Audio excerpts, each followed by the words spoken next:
Sanjay Sonawane, commandant Rashtramata Indira Gandhi military school से बोल रहा हूँ। हमारी स्कूल एक 6th क्लास से लेकर 12th क्लास की सैनिक स्कूल की कैटेगरी में आती है। महाराष्ट्र गवर्नमेंट का अनुदान भी हमें मिलता है। छत्रपति संभाजी नगर यानी औरंगाबाद से ये लगभग 30 किलोमीटर पर है। रायपुर गांव के इलाके में आती है। कसाबखेड़ा फाटा एक स्टॉप पॉइंट है जहाँ से 1.5 किलोमीटर है। और हम 30 एकड़ कैंपस में ये स्कूल सैनिक स्कूल के पैटर्न पे काम कर रही है। यहाँ पर मुख्य उद्देश्य पर्सनैलिटी डेवलपमेंट बच्चों का, क्योंकि ये निवासी स्कूल है, बच्चे यहाँ रहते हैं और यहीं पे पढ़ाई करते हैं, और जिनका मानसिक और शारीरिक दोनों डेवलपमेंट हमारा उद्देश्य है। आज का अगर दौर देखें हम तो एक ऐसा दौर है जहाँ बच्चे मोबाइल, टीवी या सोशल मीडिया का जो एडिक्शन है उसकी वजह से मानसिक संतुलन होते हैं। मैदानी खेल खेलते नहीं है। पढ़ाई में भले ही वो अच्छा कर रहे हो, लेकिन ये जो दूसरी बाजू है वो कमज़ोर हो जाती है। तो हमारे स्कूल में ये दोनों का बैलेंस अच्छी तरह से मेंटेन हो पाता है। दूसरा, 11th और 12th में जब बच्चे जाते हैं तो एक कॉम्पिटिटिव एनवायरनमेंट, यानी कौन सी परीक्षा देनी है, तो हमारे यहाँ नेशनल डिफेंस एकेडमी NDA जो खड़कवासला पुणे में है, आर्मी एयरफोर्स नेवी की एक ट्राई सर्विसेज बेस्ट एकेडमी है, जिसके एंट्रेंस की तैयारी हमारे यहाँ होती है। उसके लिए पर्सनैलिटी डेवलपमेंट बहुत अहम भाग है, वो भी होता है। और NDA के लिए हमारे यहाँ बच्चे तैयार होते हैं, लड़के और लड़कियाँ दोनों। साथ ही साथ हम CET की भी तैयारी करवाते हैं। TCB और PCM हमारे यहाँ GK सब्जेक्ट है, जो शायद ही बहुत कम स्कूल में है, क्योंकि GK बहुत इंपॉर्टेंट है, जनरल नॉलेज, करंट अफेयर, उसके रिलेटेड एक सब्जेक्ट है। और सिर्फ साइंस फैकल्टी, साइंस स्ट्रीम हमारे यहाँ है। एक लोकल गांव के लिए हमने प्री प्राइमरी स्कूल भी अभी पिछले साल शुरू किया है। उसमें बहुत अच्छा गांव ने प्रतिसाद दिया है, शायद उनको पसंद भी आया है। तो इस साल हम 1st स्टैंडर्ड भी खोल रहे हैं।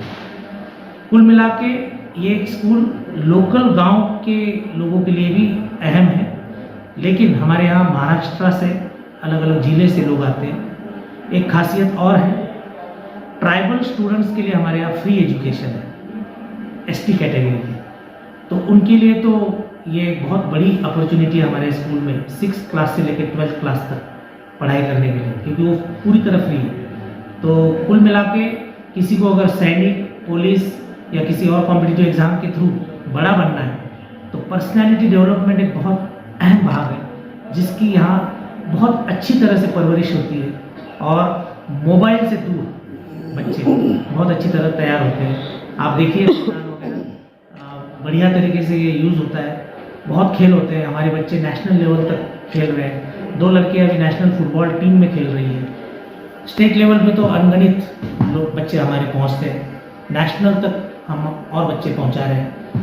तो अगर आपको और कुछ पूछना है तो ज़रूर हमारे स्कूल से भी कांटेक्ट कर सकते हैं ऑडियंस, और आपको अगर कुछ पूछना है तो पूछ सकते हैं। सर कितने सालों से स्कूल चला रहे हैं अभी? 2004 से ये स्कूल कार्यरत है। 2011 तक ये संभाजी नगर में थी। उसके बाद यहाँ शिफ्ट हुई। 30 एकड़ का कैंपस, बहुत बड़ा कैंपस है, जिसमें निवासी व्यवस्था, स्कूल व्यवस्था, खेलने की व्यवस्था, मेस की व्यवस्था सब है। सर जैसे कि एडमिशन का चालू है, तो कुछ ऑफर वगैरह है अपने पास एडमिशन को लेकर? मैंने जैसे बताया ST कैटेगरी के लिए तो फ्री है। हाँ। साथ ही साथ कम वैकेंसीज होती है, लेकिन SC और NT इसमें भी कुछ बच्चों के लिए थोड़ी सी रियायत होती है, क्योंकि उसका स्कॉलरशिप मिलता है, लेकिन कुछ फीस भरना पड़ता है। तो सर जो बच्चे बाहर से आते हैं दूसरे शहरों से, तो यहाँ पढ़ने के लिए एडमिशन लेते हैं, तो उनके लिए रहने वहने की सुविधा भी है? यस, यहाँ हमारे यहाँ शायद महाराष्ट्र का कोई डिस्ट्रिक्ट नहीं है जिसका कोई बच्चा नहीं है। यहाँ सभी डिस्ट्रिक्ट से बच्चे हैं। खास करके ज़्यादा बच्चे हमारे पास धुले, जलगांव, हिंगोली, अकोला, बुल्ढाना, मुंबई, पुणे, यहाँ से भी बच्चे हैं, नागपुर के हैं, अमरावती के हैं। तो लगभग सभी जगह से बच्चे। टोटल कितने बच्चे थे आपके यहाँ? हमारे यहाँ लगभग 1000 बच्चे, और साथ ही साथ अभी प्री प्राइमरी स्कूल जो शुरू हुआ है उसमें भी 40 बच्चे। और जो अपना स्टाफ है टीचर होगा? टीचर्स का मैं संक्षेप में बताऊं तो लगभग टीचिंग स्टाफ और नॉन टीचिंग स्टाफ हमारे यहाँ ये स्टेट गवर्नमेंट एडेड स्कूल है तो सरकारी स्टाफ है, ऐसा नहीं कि 3 महीने बाद कोई फिजिक्स का टीचर ही बदल गया, साइंस का टीचर ही बदल गया, मैथ्स का टीचर ही बदल गया, ऐसा नहीं होता है। तो ये तादाद लगभग 100 लोग हैं हमारे पास, लगभग 100 teaching teacher. And non teaching, yes. हाँ। और टीचर्स में अगर आप अंदाज़ा लगा सकते हैं, हमारे पास 2 PhD टीचर हैं, PhD क्वालिफाइड, और सेट नेट वाले तो काफ़ी टीचर्स हैं। GK के टीचर कहीं नहीं होते, हमारे यहाँ स्पेशलाइज्ड जनरल नॉलेज के लिए करंट अफेयर के टीचर हैं। तो कमांडेंट हर स्कूल में नहीं होते, तो कमांडेंट अपॉइंटमेंट मैं खुद हूँ, उसके बाद प्रिंसिपल है, 2 वाइस प्रिंसिपल्स हैं, supervisor, everybody is very qualified, लगभग 20 साल का अनुभव वाले टीचर। साल भर में और क्या क्या इवेंट वगैरह होते हैं, प्रोग्राम वगैरह होते हैं? एक्स्ट्रा करिकुलर एक्टिविटीज़ लगभग जो स्कूल में होनी चाहिए वो सारी होती है।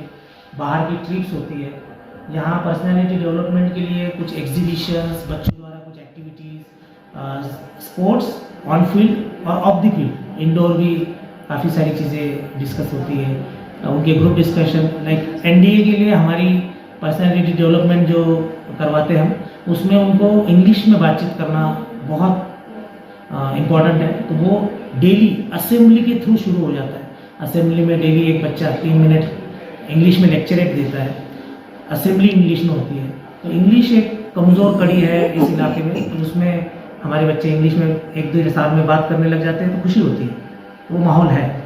खेल कूद की भी सुविधा है बच्चों को? यस, लगभग सारे स्पोर्ट्स कवर्ड है हमारे पास, football, hockey, basketball, volleyball, kabaddi, throw ball, rugby, सभी गेम्स में हमारे बच्चे अच्छा कर रहे हैं। ट्रैक 400 मीटर का ट्रैक है, तो उसमें एथलेटिक्स काफ़ी अच्छे डेवलप कर रहे हैं।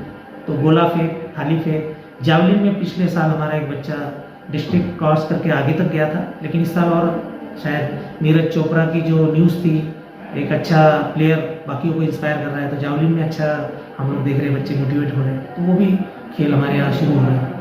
और सर जो बच्चे पढ़ाई में कमज़ोर होते हैं तो स्पेशल कुछ गाइडेंस वगैरह उन्हें किया जाता है? आपने बहुत अच्छा सवाल पूछा। स्पेशली कोरोना के बाद एक दिक्कत हमें नज़र आ रही है, बच्चों का बेस बहुत कमज़ोर है। कोरोना में किसी का फर्स्ट स्टैंडर्ड, सेकंड स्टैंडर्ड या बेस ही पक्का नहीं है, तो उनको बहुत कमज़ोरियाँ दिख रही है उन बच्चों में। तो हम उनके लिए फाउंडेशन एक एक्स्ट्रा क्लास कराते हैं, जिसमें उनका बेस तो पक्का करना ही है, लेकिन उनको हमें स्कॉलरशिप, ओलंपियाड या भाभा की जो टेस्ट है, होमी भाभा की टेस्ट है, मैथ्स, साइंस और सभी, तो ये टेस्ट की तरफ हम तैयारी करवा रहे हैं, कमज़ोर बच्चों के लिए अलग क्लास करा के भी, और जो अच्छे बच्चे हैं उसमें उनके लिए। सर स्कूल कितने एकड़ में बना हुआ? 30 एकड़ ये कैंपस है और काफ़ी बड़ा एरिया है। स्कूल का नाम? Sir Rashtramata Indira Gandhi military school. Sir offline और ऑनलाइन की जो तालीम है, इस पे आप क्या चर्चा करेंगे? लॉकडाउन से ऑनलाइन का थोड़ा ट्रेंड चल पड़ा है, तो ऑनलाइन ऑफलाइन में क्या अंतर लगता है आपको? मुझे लगता है बेसिक एजुकेशन ऑफलाइन होना चाहिए, जिसमें ज़्यादा फ़ायदे हैं। मैं ऑनलाइन में फ़ायदे नहीं, ये नहीं बोलूँगा। ऑनलाइन एक ऐसी सुविधा है जहाँ आपको नज़दीक कोई वो चीज़ नहीं मिल रही है, तो वहाँ जाना चाहिए। बिकॉज ऑनलाइन में बच्चा जब एजुकेशन ले रहा है तब तक तो ठीक है, एक ही नुकसान दिखता है आँखों का, और शायद उससे क्या परिणाम होते हैं अभी साइंस भी धीरे धीरे जान पाएगा कि इसके नुकसान क्या है।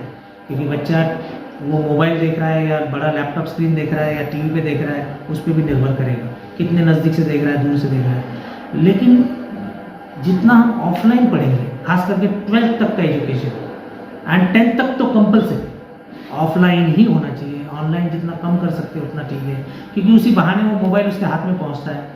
मेरी पर्सनल राय ये है कि पेरेंट्स ने ये सोचना चाहिए कि 12th तक कम से कम ये मोबाइल परमानेंट बच्चों के हाथ में न जाए। ऑनलाइन अगर बच्चा कोई सुविधा ले रहा है तो वो नुकसान हो सकता है कि मोबाइल उसके हाथ में जा रहा है, कब तक आप मॉनिटरिंग करोगे? तो क्या पता वो इंटरनेट पे फिर एडिक्शन हो जाए सोशल मीडिया का।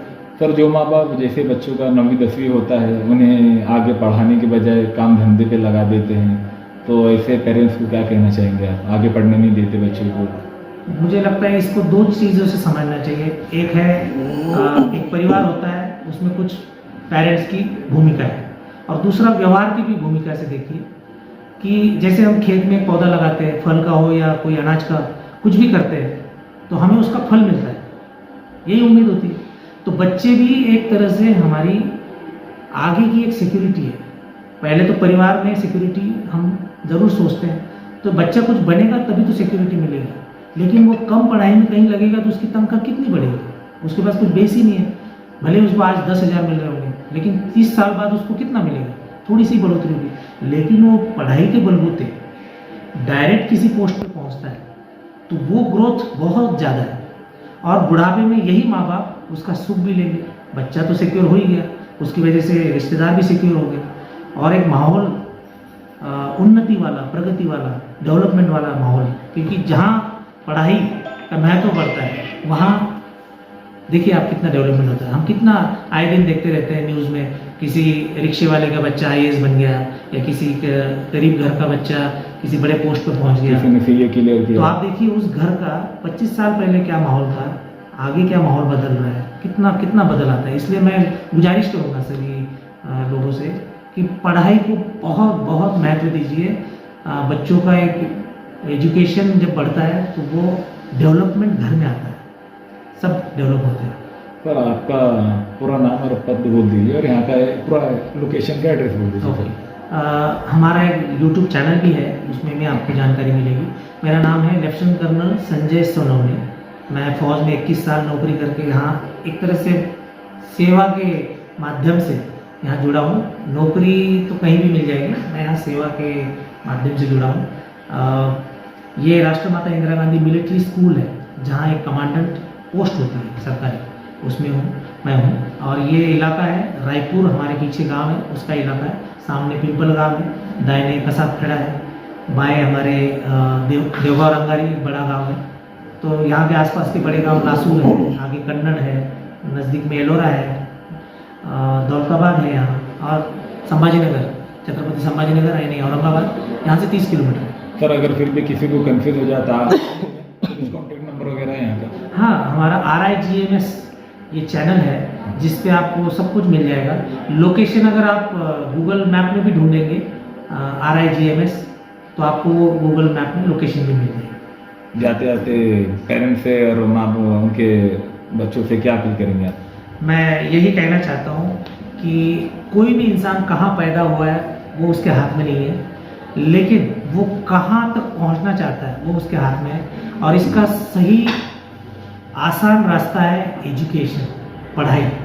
पढ़ाई के बलबूते आप आज के बड़े लोग बन सकते हैं, राजा बन सकते हैं। क्योंकि अगर आज कोई गरीब घर का बच्चा कलेक्टर की चेयर पे बैठता है तो वो एक डिस्ट्रिक्ट में एक अथॉरिटी है, तो वो कहाँ पैदा हुआ है ये कोई मायने नहीं रखता है। लेकिन वो पढ़ाई के बलबूते IIT करके वो कहीं किसी कंपनी का CEO बन सकता है, तहसीलदार बन सकता है, तलाठी बन सकता है, पुलिस बन सकता है, IPS बन सकता है, फौज का अफसर बन सकता है। तो ये पढ़ाई में ताकत है। तो पढ़ाई पे ज़रूर जितना हो सके बच्चों को पढ़ाई दीजिए, कॉम्पिटिटिव एजुकेशन दीजिए, अच्छे स्कूलों में डालिए, और उनके पढ़ाई पे ध्यान भी दीजिए। मुझे लगता है तभी परिवार आगे बढ़ेगा, समाज आगे बढ़ेगा, देश आगे बढ़ेगा, और हम सब खुश रह सकते हैं। Okay sir, thank you. Okay, thank you. जय हिंद।